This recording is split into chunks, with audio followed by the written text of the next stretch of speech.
Welcome in. Good afternoon.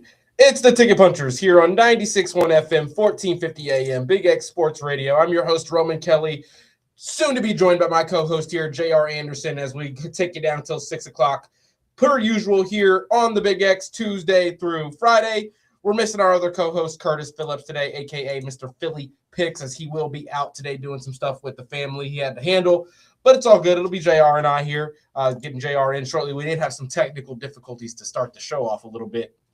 If you're on the YouTube side of things or on the X side of things, we're sorry for the camera display kind of seeming like it's not working. We're trying to get it all figured out and worked out here, but at least got that audio out there to you guys on the YouTube side as well. But there's a lot to discuss. There's a lot to get into. We've got more college football playoff news and excitement to get into. We've got obviously bowl games continuing to happen that we can continue to talk about as well. Or actually, no, we're done with the bowl games. All the bowl games are finished, but with the reaction to some of the bowl games, as we haven't gotten to do that here much on the Ticket Punchers, but we've got a game Friday, Oregon, Indiana on the 9th that we're going to be looking into. Thursday, Miami, Ole Miss. We're going to be looking into that one as well. But we've had some breaking news happen as we've now have J.R. Anderson joining us here on the show. J.R., glad to have you joining us as we are just now getting into the breaking news today of John Harbaugh now being announced that he's been fired from coaching the Ravens. You are a Ravens fan. We have Rashawn Myers, host of the Wake Up 502 show here on the Big X every Saturday morning, who is also a big Ravens fan. A lot of Ravens fans are pretty happy about this. I'm seeing on initial reactions, and I'm also seeing a little bit of some Ravens fans not too enthusiastic, which is a bit surprising. I feel like most people should be under the same feeling that there needs some new life in Baltimore. JR, if you can hear us and we can get you in here, how are you feeling about this breaking news? Your Ravens making the change finally. Don't think we're getting any audio from you, JR, so we'll see if that can load up for you. But there you are. How am I sounding? There it is. Now you're sounding better. Yeah, excited, man.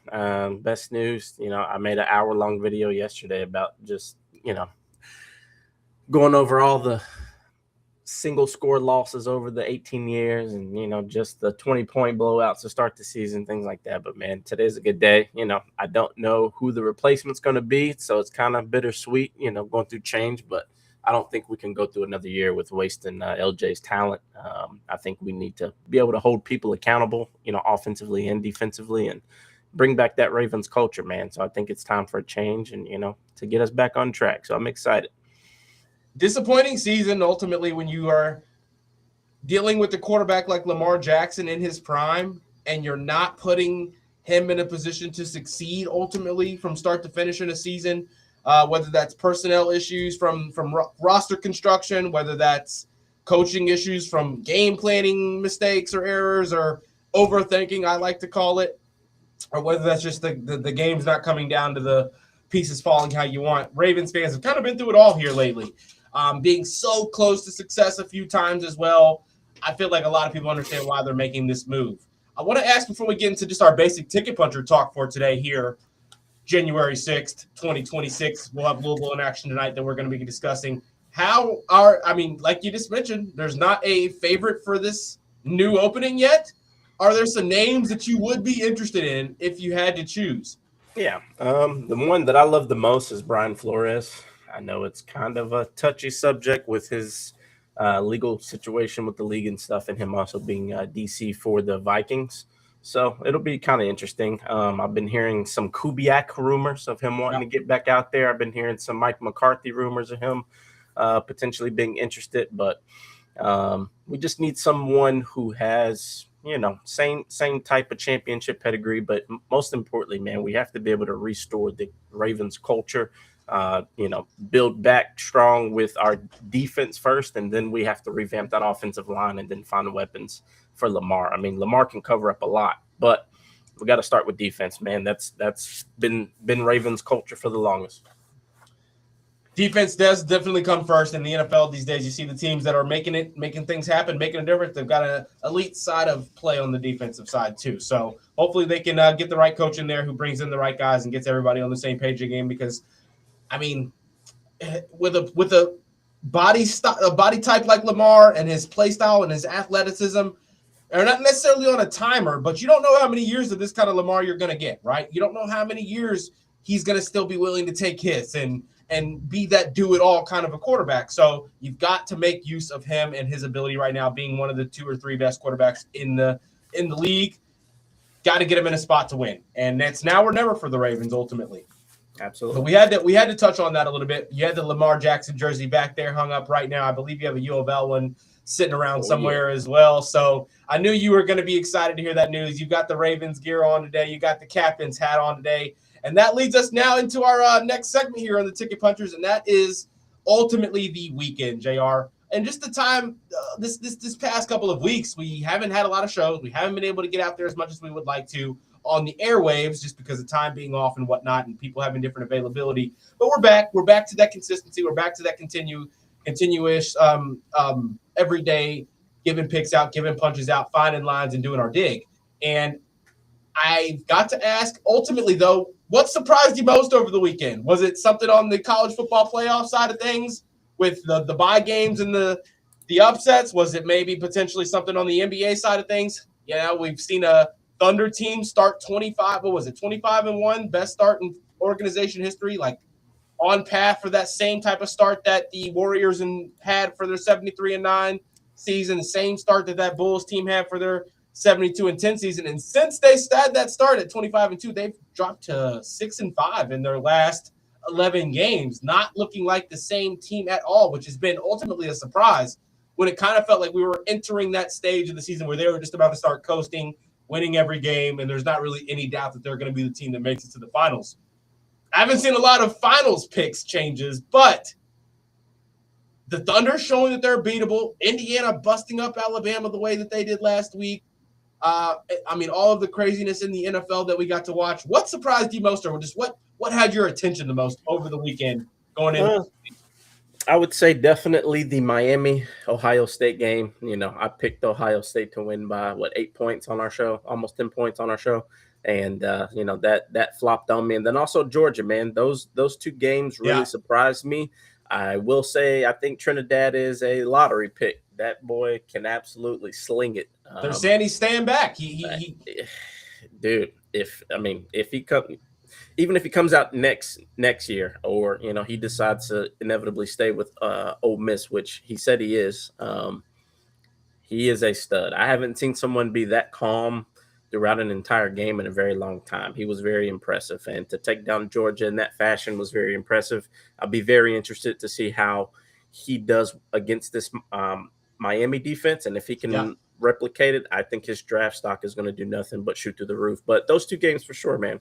It kind of surprised me, if I'm being honest, that he already announced that he was going to be returning and got that 60-year of eligibility or whatever, the approval for it, when you're in a situation that your draft stock is going to be rising with the position you're in. I'm not saying it's a weak quarterback class by any means, but there are a lot of discrepancies on the opinions of the guys that are kind of sitting at the 1, 2, and 3 spot of the quarterback rankings right now. You can kind of put your name in that category right now if you wanted to, or I think you're kind of doing so a bit. And I just felt like it's a bit early.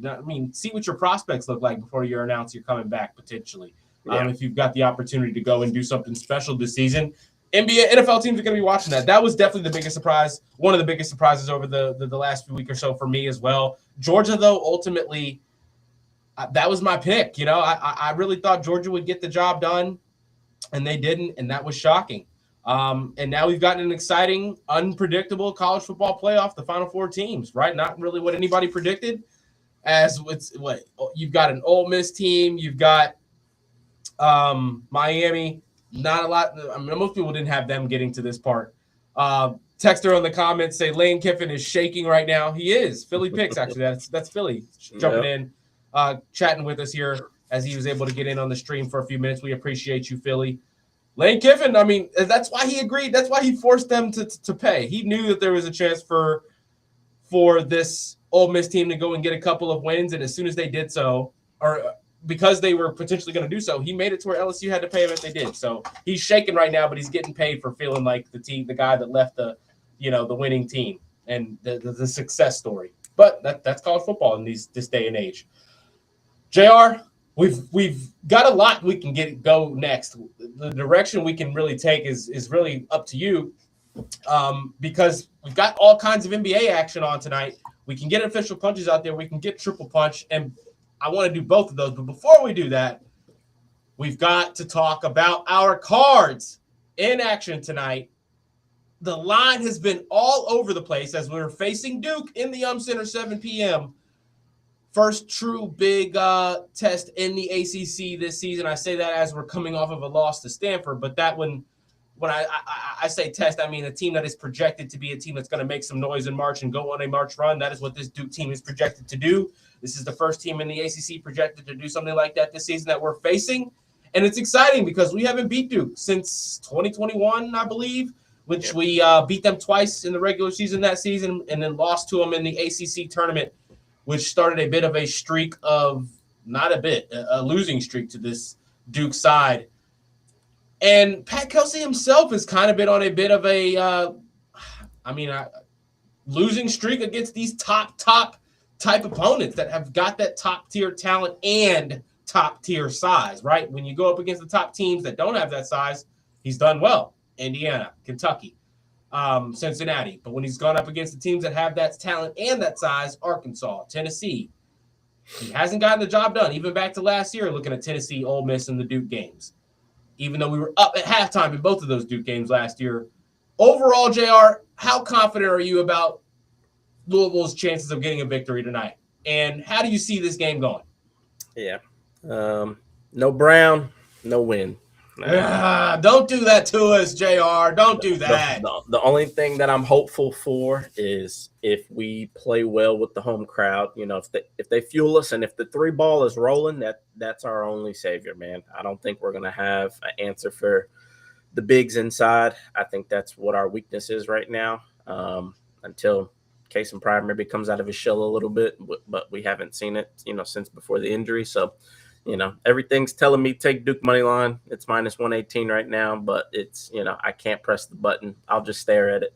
But I'm hoping that we play really good, man. I'm hoping that they prove us wrong. But, track record shows that even with Brown, we struggle. Without Brown, we really struggle. I mean, the last game we improved. We only lost by, a couple possessions. So there's hope since it's a home game, but we'll see.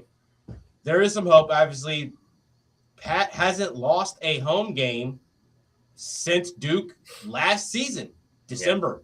Yeah. We did go on to lose to them again in the ACC tournament, but he hasn't lost since December 8th of last year in the Yum Center, which is a long time. That's one of the more positive aspects for me in this one is that since he got slapped around a little bit last year and got to go feel what it's like to be in this power conference type of play, and you get to go play against the Dukes of the world, he hadn't lost on his home floor. And granted, I think scheduling this year has kind of helped that be the case, right? We didn't have to see Arkansas on our home floor. We didn't have to see Tennessee on our home floor. The Stanford game being the second game on a Cali Coast trip is part of the reason you're maybe not up to capacity in that game a little bit. It's just tough being out there traveling, not being in your everyday environment and atmosphere. But Louisville has struggled against these kinds of opponents. Now, with that being said, JR, this Duke side has been iffy in the handful of performances this season. I say iffy, only having one loss in those, losing to Texas Tech. But they looked iffy against Georgia Tech leading them at halftime. And without some late game, insane deep shooting heroics from Isaiah Evans in the last matchup against Florida State was right there. They had it close. They were staying right there. Duke would push the lead to 6 or 7. FSU would cut it back down to 4 or 5 or 3 or 4 points. But they just ultimately couldn't stop the 3-pointers from coming down for Duke on the wings with Foster and Evans. Duke couldn't stop FSU from generating those open looks, right? The cross-court skip passes, the off-ball screening, and the off-ball movement from the FSU side was definitely, I think, a factor in them generating so many clean looks. That's what also led to them being able to get downhill. This was also on their home floor, right? I think Duke traveling, getting to see that FSU crowd, and then FSU coming out and not backing down from the fight allowed them to kind of stay in this game. I think Louisville has to buy into a few of the things that FSU did in this matchup, really kind of do a lot of the same things offensively and just defend better than FSU did. Because FSU, while they attacked offensively great and picked their spots well, they didn't defend the perimeter well. And it wasn't even necessarily like defending ball handlers well. They just didn't defend the off-ball movement well. We're going to have to do that. There isn't a lot of off-ball movement for the Duke Blue Devil side, but they do kind of play through Cam Boozer, right? They let him be that hub down low. I'm going to get mine against this one-on-one matchup. If you bring two, I'm going to find the open shooters. Let him go out there and get his. Don't let the shooters get theirs, and Louisville should have a chance of getting a win here, I think, on their home floor in this one. Yeah. JR, I want to ask you, though, if you can look into some numbers, though, because I've seen 1.5 on the favorite side for Louisville on DraftKings, and at that same moment you go look on FanDuel or a different book, and you see a different number. And Fanatics has us at 2.5, and Caesars has us at 0.5. What's up with all of the way maneuvering lines for this matchup, JR? This is probably one of the most confusing lines I've ever seen in my life, to be honest. That's what somebody said earlier today on the Mike Rutherford said the same thing on the radio today. He says he's not really seen something like this, the confusion on like the betting confusion that's being displayed on this game. The only thing that, I would say in my experience, the only time I've ever seen this is when maybe there could be an injury that people don't know about that's maybe on the Duke side, and maybe someone's playing through it. That's the only time I've ever seen something like this. But even then, still, so with no Brown and our record against ranked opponents, the line doesn't make sense. But I think everybody's feeding into the Pat Kelsey home record and us just having the mojo at home. That's the only reasonable explanation out, and because I haven't seen any large lump sums of money come in from any sharp bettors yet, so the line does not make very much sense whatsoever. So I think it's just the home court advantage. Yeah, maybe people kind of trying to, Duke looked a little bit iffy against this FSU team that was projected to be bad on the road, and FSU scored 87 points against this Duke team. If Louisville's shooting well on their home floor, they're going to beat Duke. I think that's kind of what's going on. The books use more details than that, though. They have more numbers than that. They have more information than that. So that's what's only confusing. No way that you see 80% of the bets coming in on Duke. That doesn't make a line move this much. That does the opposite. That should mean Duke should be 2.5, 3.5 point favorites at this point, right? So that's just a bit confusing. I'm kind of trying to find a way to allow people to view this game because it's tough. Like, hey, this is what's happening with the line. This is what I would do, but hey, we're not going to bet it. I don't really like doing that all that much. I just like to kind of address everything happening with the line and kind of try to see if we can figure out why that's happening. Yeah. With that being said, though, JR, you're not going to let yourself pick Louisville tonight. You're going to just be the fan that you are and hope for the best. It's tough, man. We're 8-0 at home. They're 7-0 at home. Their record on the road is 3-0. It's tough. It is tough. That record is with Michael in there. We all know that. If they're going to give us points, take the points. But, man, even 2 points, I don't see us hanging in there unless we shoot well above 35% from three, and don't ever have a moment where we go down by more than double digits. I see. If Louisville hits X number of threes tonight, they can get the job done. What's that number for you? 6 to 7. I really? Would say, I would say like 7 threes, just in spurts, like some good possessions, like just the ability to score, If Sewell can get going, that would help us tremendously. Like he has to score 20 plus, which is very doable, but we just have to make shots, But I would say 6 to 7 plus threes would keep us in contingency. I still think 2 points is a little generous. I think we got to get up to that 9 or 10 minimum mark for the 3-pointers. I think when you look at the games we've won, I should say when you look at the games we've lost, right? More times than not, they're holding us to under 8 threes. Yeah. the bigger teams at least, because they're holding us to less possessions because we have to hold the ball longer and we're not able to run. We're not able to get up as many open looks. A lot of different factors. I do think, though, that ultimately we got to get to at least 10. I think if we can get to 10 threes made, you get 5 or 6 in one half, 4 or 5 in another half, you should be able to score enough points in both of those halves to stay in the game regardless of what Duke is doing on the offensive side. Then it just comes down to getting stops at the end of the game. I'm going to give Cards the win. I think Cards can get a 2-point victory here. I think it comes down to some late game heroics. Maybe you're down one, you get an and one, you get a stop, you get some free throws, and you get the job done. I know that's asking for a lot, but that's kind of what I'm feeling like. That's where the vibes are at for me. That's more of like the gut. The logic saying Louisville can't do this. Louisville hasn't shown they can do this. My gut instinct is saying it's time for Louisville to do this. Louisville has the skill to do this, and it's just a matter of putting it all together. But we'll have to see. We'll have to watch. We'll have to get in there and root for the best, right? I got to ask you, though, JR, where are your official punches for tonight? We've got a lot to wager on. We've got a lot of NBA action happening. I got a bonus prop on some underdog stuff. I've already taken a couple of props just on a little bit of a fun bonus bet parlay that underdog rewarded me with. I also have a couple of got a little bit of NBA 3-leg that I've already wagered here, or NBA 2-leg that I've wagered for tonight. I want to see where you're at, though, with your picks for tonight, because I also got some tennis. I'm spicing things up. We're adding some tennis. We've got some tennis in tonight. There's a line in a match that I think is a little bit too low. It should be in that minus 250 range. They've got it in that minus 180 range, and I think we've got a good money line spot in that matchup. We've got one more kind of similar situation happening. Just the higher, much higher ranked, much more experienced player. Not insanely crazy odds just because it's early in the tennis season. So where are you, though, with your official punches tonight here in this last 5 minutes of the show? I am taking Darius Garland under 24.5 points going up against the Pacers. I don't know how this line even exists. I know his track record against the Pacers is pretty decent, but I don't see him scoring 25. He hasn't been really turning it on here lately. Minus 132 currently. And then I also love Anthony Black over 4.5 assists, minus 138 as well against the Washington Wizards, who give up the most assists to guards and wings. I had another line for college that I really love. Darius Garland has only gone over that mark 3 times this season. Yeah. 3. What is it against the Pacers? He did it against the Hornets. Yeah. He did it against the Bulls, and he's done it against the Hornets twice. Yeah.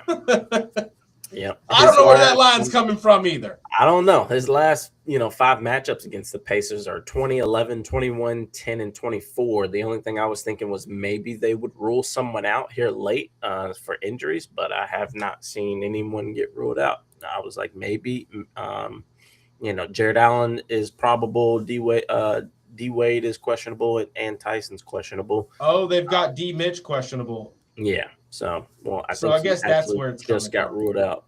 Oh, wow. Oh, yeah. I think they did just rule him out. Yeah. So maybe that's where it is. But I took that line earlier. So maybe, good old sports books were a little bit ahead of us on it. But I still like it. I still don't see him scoring 25. If anything, I think he's going to have a hell of a lot of assists. And, they'll definitely get up and down. I like it. I still love it. He hasn't been torching people here lately, and I think the Pacers will key in on him and trap him and try to make him facilitate. So I definitely love his potential assist line and his overall assist line. Second leg, outside of Anthony Black's over 4.5 assists at minus 138 is Michigan first half spread minus 12.5 against Penn State. I really love that line. It's minus 112. All right. I'll rock with you on that one. I'm on the Spurs tonight, minus 5.5 over the Grizzlies on the road. The Spurs team, that when they're favored on the road against these lesser opponents, the lines have just been a little bit shorter than they should be. I think this one did get moved up a bit to like a 7.5 at one point. I saw it drop back down to 6.5. We're taking the original opening at 5.5. Big X Big Bet today in the Running with Roman show was Spurs minus 4.5. We've already wagered it. We've already taken it. I've paired that up with the Lakers money line at minus 240 when we caught it. So that's two NBA legs that I like tonight on the team side of things. On the player prop side of things, we did have a couple. I have 2 overs and 2 unders that we were on. We were taking. I'm on LeBron tonight against the Pelicans. 23.5 points in the matchup against Zion and those guys. I think he goes crazy a bit. finally gives Luka a little bit of that relief that Luka needs in the scoring department. And we're going under 24.5 on the Zion Williams side. I think that this Lakers interior can put a little bit of pressure against LA, though. He does, but I'm kind of banking on us getting a bit of a lead and him not being in the game late in this one here. I got one for you. Do you Tyler think Hero as well? Over 15.5 points going up against the Timberwolves. He may be on a minutes restriction tonight, but when he plays, that offense kind of hums a little bit better. And in Minnesota, I mean, I like Hero. I like Hero in this matchup with Anthony Edwards and the scoring side of things. I think that they're going to put Ant on Powell, and I think that kind of could lead to some openings for Hero. I like that. How many assists do you think Queen gets? Derek Queen tonight? Yeah. I think he's in that 4 or 5 mark. Okay. Yeah. I don't think he's going over. I don't think he's getting over 6. Yeah. I saw a lot of people taking him for 6. I'm like, maybe, but I was like 4 is the sweet spot, I feel like. 4 kind of feels like the sweet spot. I would straight bet 5, if I'm being honest. Yeah. And just because he's a perimeter player technically, and we're iffy on the perimeter, right? Yeah. But they don't have a lot of shooting. So he's working for those assists typically every night. Lobbing, doing all kinds of different things some nights he's going to be having 4. He's going to sit at 3 for a full quarter and a half. And some nights he's going to get to that 4th one before the first quarter even ends, right? And it's just kind of no telling. Depends on how we're defending him tonight. I don't really like it. I don't like it too much. But they are at home, and he's been lights out at home, Derek Queen has. JR, this is going to kind of wrap us up, though. Ultimately, we got to get the triple punch out. What was your triple punch parlay piece? I will go Duke money line. All right, you're taking Duke money line going against the Cards. Curtis is taking Oklahoma State money line tonight at -155. I'm going to go out of the NBA, and I'm going out of the college. I'm going into the NBA for my triple punch, and we're going under 4.5 assists on Desmond Bane in his matchup against the Wizards tonight. That's going to wrap us up here on the Ticket Puncher Show. Thank you all so much for listening. Thank you all so much for tuning in.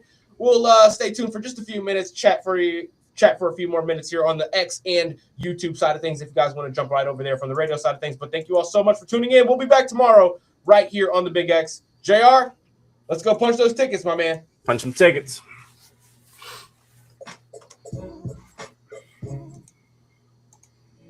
There's no.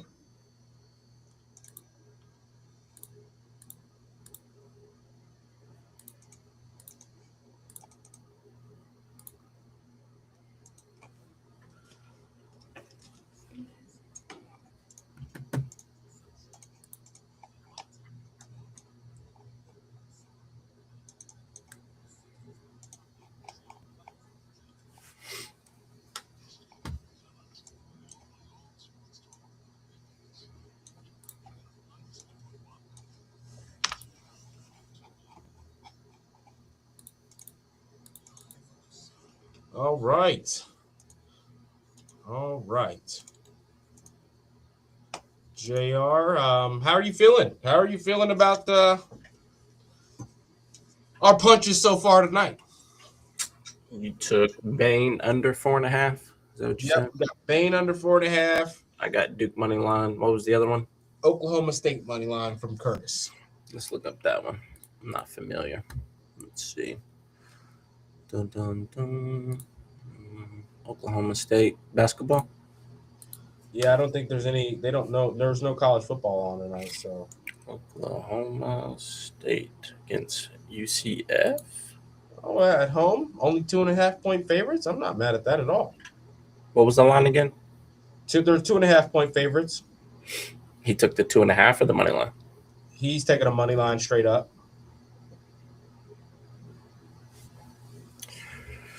Yeah, 53% of the money is going towards OSU, and then 73% of the money is going towards OSU's spread as well, and the 72% of the money is taking the over. I feel like that's the best bet. Over 175, 80, 81, 60. Oof, it's kind of steep. That must be some high-paced teams. Yeah, I just placed it here on Fliff. I'll send it in. We want to get that uploaded or something. Yeah. I'll place it on Fliff every day, and we can upload it that way every day. Sounds good. Billy said, love that Garland line, even with no Mitch tonight. UCF's second loss of season tonight. That's just saying they're due. Curtis is saying they're due. I'm not mad at it. I'll have to tune in and watch. How far is OSU outside of the power rankings? Oh, were they ranked at all this season? Let me go look. Yeah. Well, I won't be able to remember. I don't know about before the season started, but I'll see. I can see where they're at right now. They're the 80th ranked team in the net right now, just below UC San Diego, just above Wichita State. In the vicinity, teams like Missouri, teams like South Florida, Stanford, George Mason, Colorado State. That's where Oklahoma State's sitting right now. Yeah, Philly said no. I like it. I trust Philly. He's the college guy. He is. I like it. What do we like for NBA tonight? Lakers Spurs to win. Lakers Spurs to win. I like the Cavs. I mean, there's no reason for the Cavs to lose, but the line being that small with no Donovan and no Donovan, I'm not taking that risk. It's a recipe. I like Magic to win, even with the trade stuff happening for the Wizards right now. I think the Wizards are trying to play at full health so they can display as much as they can with everybody they've got. Everybody's getting minutes right now for the Wizards who can play. But I still think Magic win that one. I don't like Desmond Bain to cover the 22.5 for some reason. Going up against CJ and other guard Wendell Carter over 8.5 rebounds. Oof, I like that a lot. He's been banging, and I don't think Sarr can keep him off the boards. Houston first half, -3.5. Who the hell they play? Houston. That's not tonight, is it? No, LA plays. Houston. We've got the college. Philly punches. Houston. When does Houston play tomorrow? Yeah. They played last night, didn't they? Yeah. Kevin Durant. Buzzer beater. Oh, my God. Listen to this parlay I had last night. 3-leg plus 253 with a 25% boost on it. Houston money line. I caught him at -190 live on a tie game after they had just fouled, I think. Phoenix was shooting free throws. So it went from like -220 to -190 or whatever. Yeah. Steph Curry, 25+, and Warriors -3.5. That was yeah. Curry fouled out on a stupid foul after he had just like smacked 3 threes to put him back into the game, tied the game. To get over my line and make it seem like they were about to win. I was like, oh my goodness. Yeah, it sucked too because it was such a good game. Jimmy Butler freaking airballed at the buzzer. I had another parlay. This one was like, I bet this earlier in the day before anything was live. It was Warriors money line, Rockets money line, Shaden Sharp over 24.5. So Warriors messed that one up too. Meaning, like, if they would have won by 1 or something, I technically still could have won something, even though that 3.5 would have got cooked still. Unfortunately, but it's all good. It's part of it. That's betting for you. I think Kerr got ejected too, didn't he? Yeah. Yeah. So they was calling the game. Suns do. That's what Dylan Brooks does. Dylan Brooks is capable of this. The referees just weren't calling it consistent on both ends. They were calling, touch fouls on one, and then on the other one, you had to pretty much run through the Hulk to get a foul. I didn't give out my tennis for tonight. I forgot to do that. I'll get into that real fast. We're in the ATP in Brisbane. We're on Grigor Dimitrov tonight, or that's tomorrow. I'm sorry, that's tomorrow. Tonight, we only have one that we like tonight. Jiri Lehechka tonight going up against Sebastian Korda. I mean, at -150, I love Jiri in this spot tonight. Medvedev, I like him to beat TFO tonight, but I'm not betting that because Medvedev, they're more evenly matched than -340 and +240. Honestly, the +240 on a TFO sprinkle is very, very intriguing because Medvedev's a hothead, but TFO tries to do that nonsense too much. But tomorrow, where I'm really at, I mean, I'm on Lechka tonight. I've got a 3-leg with Lechka. Tomorrow, I've got Pericard and Dimitrov. Giovanni Pericard, Grigor Dimitrov, money line straight up on both of their Brisbane Brown matchups tomorrow in the round of 16. They're going to advance. They're going to win these matchups. I'm letting you know right now why the odds are still low enough. Go in and get on them while you still can. We'll mention this again tomorrow because they will be those will be at 7 p.m. tomorrow, the other two. So that's the tennis for tonight. Tyler Hero over 15.5. I'm on it. I like the 15 plus at minus 150 as well. I got it at plus 100. 15 plus? Mm-hmm. Wow. 15.5 plus 100 at 4:39 p.m. But I was like, should I cash this out? Like, I think it's minus 110. Yeah, I think that's a good line. Been sick all day, so I haven't really got to freaking look at much. But who we liking for these NFL playoff games, or do you want to wait to get into it? Yeah, we'll wait for that. Let's talk more. I mean, we've got playoff CFP in 2 days. Who are you feeling for those? Do you think Miami's going to continue on with this Thursday? I kind of do. I was waiting. You've been talking about this Chambliss kid, this Trinidad Chambliss kid. Good. Hey, he's capable, man. Like he really. It's the first time I've sat up in my chair and really watched a quarterback and his mechanics in a long time. That kid is solid. I'm telling you. Give me the under in that game. Under 51.5. I was arguing with I do like that. I do think it's going to be a battle of the defenses, but I like Trinidad more than I like Mendoza.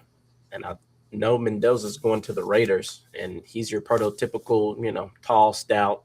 He just don't have that gunslinger arm that you look for. Like he's accurate and he makes the right plays. Like he reminds me so much of like a younger Kirk Cousins, like a Minnesota Kirk Cousins. But Trinidad, dude, he has a cannon and he makes plays. I don't know if you watch like that stint of 3-4 plays. I was posting them in our group chat. I was like, it was back to back to back, just like bona fide stud muffin plays. Yeah. And didn't flinch, didn't hesitate. Like it's so hard to like find that clutch gene, which he's been in college for almost 5-6 years now.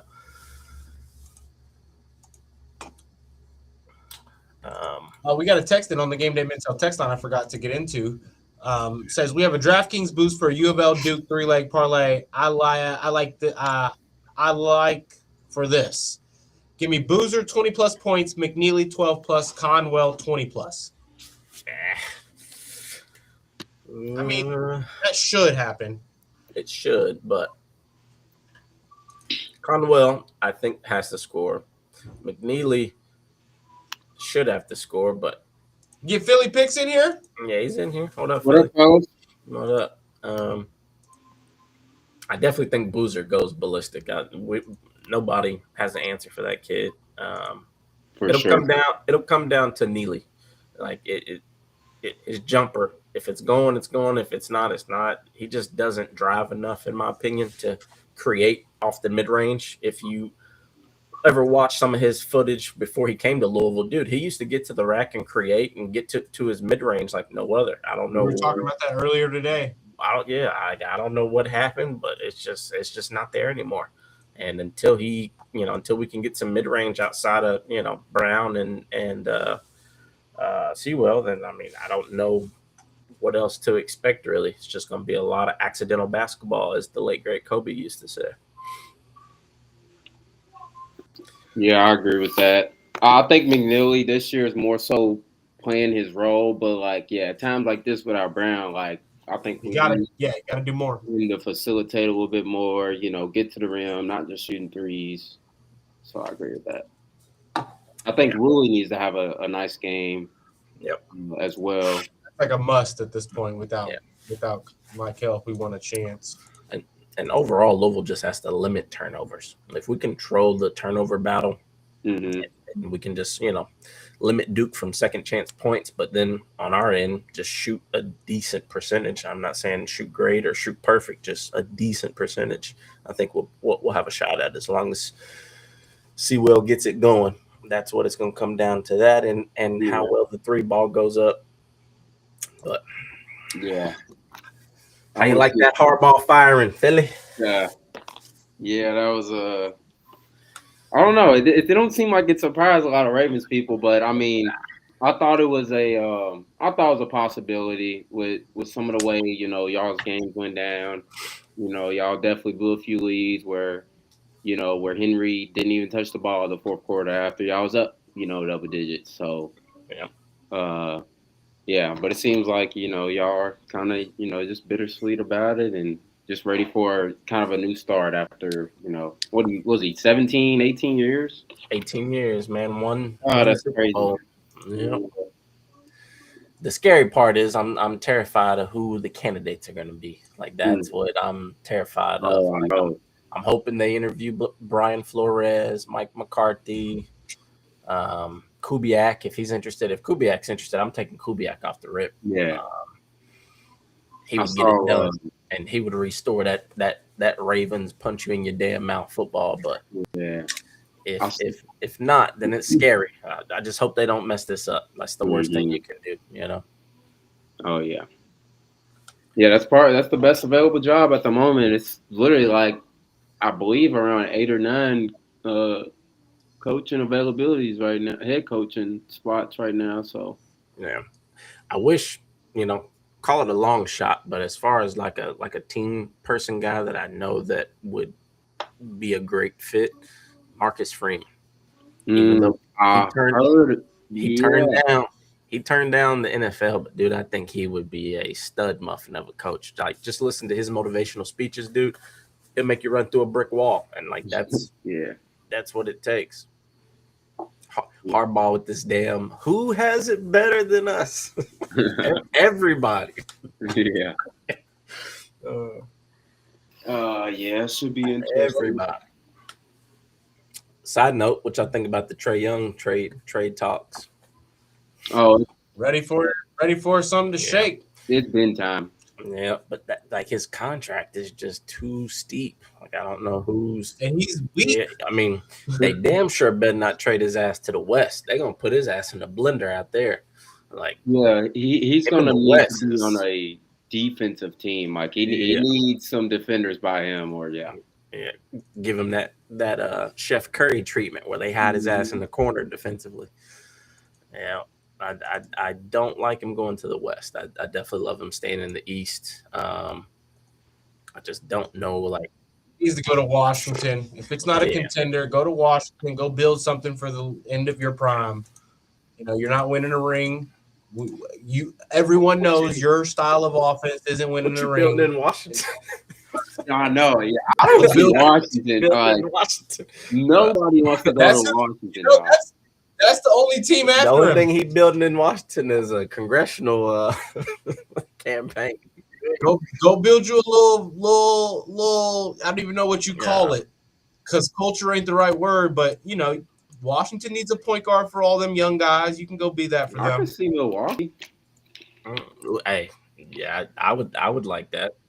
I can see Milwaukee doing it and still not retaining Giannis. I mean, but as a cop out to put asses in seats like that would be smooth because I think Giannis is gone. He ain't resigning. He's getting the hell up out of there. He's going to a big market. It'll be L.A., freaking Philly potentially, or New York.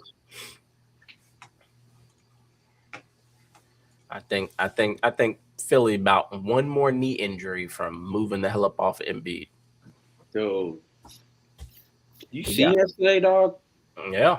His turnovers were just like he didn't even want to be out there, dog. Like his knees is like Greg Oden's. Like they once at that size, once they start going out, bro, like there's nothing that can save you. Mm-hmm. Not even going to Germany and getting the damn knee transplants. Like it just buys you time. But at that size and that weight, unless he slims down like tremendously and get a private chef and eat the best of the best and don't gain weight, like that's the only way that he can even potentially stay in the league a little bit longer. Like I think his run rate is going to be 2 to 3 years if they don't cut bait with him a lot sooner, or if he don't just walk away. Like I think there was a time there where he was literally about to walk away. Yeah. All right, fellas, I got to get out of here. I got to go get ready for this U of L All game. right, Godspeed. You there? I'll talk to you guys You there, tomorrow. Roman? Tickets. Let's punch some tickets. You going to the game, Roman? Yeah, I'm going to go. I'll be in there, media. Ah, nice. Good luck, brother. Oh, yeah. Appreciate it, fellas. Sure. Make sure y'all in stream for us. Okay. Yeah.